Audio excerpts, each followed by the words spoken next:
Stephen Cropley with Winston's Lab here, and I have Blake, the performance coach for the LA Gladiators.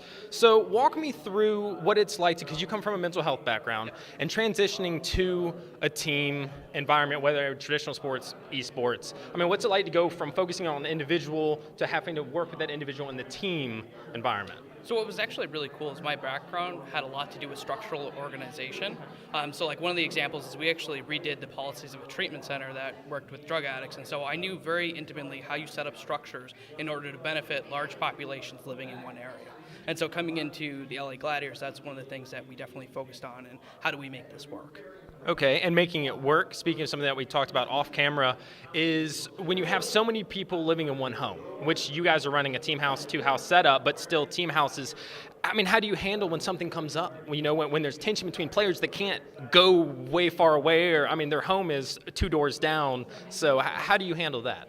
Okay, so what's really cool about this is if you're waiting until the event happens, you've already made a mistake. Okay, so if you don't have stuff set up beforehand and how to deal with these types of situations, then whoever's running your job is not doing their job. So you set up things beforehand as much as you can. So a lot of it's conflict resolution. How do you actually talk to people? How do you handle feelings and emotions? A lot of that kind of stuff you work beforehand. Getting into there, you still want personal space for an individual. So if you're going to do a team house, there needs to be a personal safe spot where someone can go and they can get away, so that way it's their own area, so that way you don't have those issues where they just explode because it's constantly going over and over and over again. Okay, and when you're talking about each player, and I mean, you're coming into something like esports. In traditional sports, for instance, when you're playing a team game, you're with those players, right? Everybody's used to that. You're taking people who have always played these games in their homes, in their own rooms, online, not even most of them with a webcam. I mean, they don't see the other people, and now you're throwing them all together and saying, no, you have to sit next to the people you're playing with. Was that a shell shock for a lot of your team, do you think? Or did most of them just go like, oh, this is the same as sitting at home, just with somebody next to me?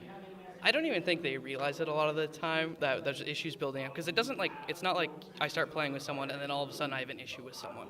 Okay, you have these like micro issues that happen and they slowly start to build up. And if you don't know how to resolve those micro issues, and that's where you get those huge explosions that happen, where they're not getting along or they're not being able to communicate or work together anymore.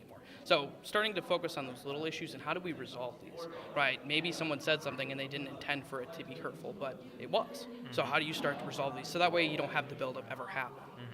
And that's how we start to work through this stuff in here. And taking individuals and being like, this is how you start to communicate a different way. You've never really had to do this, but this is how you're going to do it, because this is the way that will help your team the most.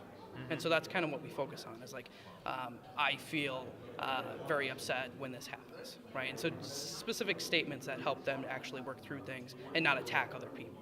Okay. And do you find that this team in particular has had a big issue with that, or have things been pretty smooth sailing thus far? Actually, this team has been really good, and it might actually be because we have a smaller roster.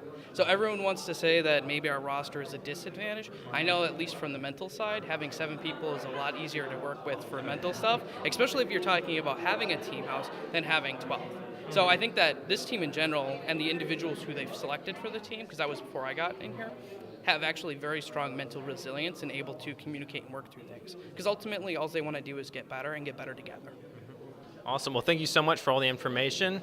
Again, this is Stephen Cropley with Winston's Lab. For all things Overwatch League, make sure you check into winstonslab.com.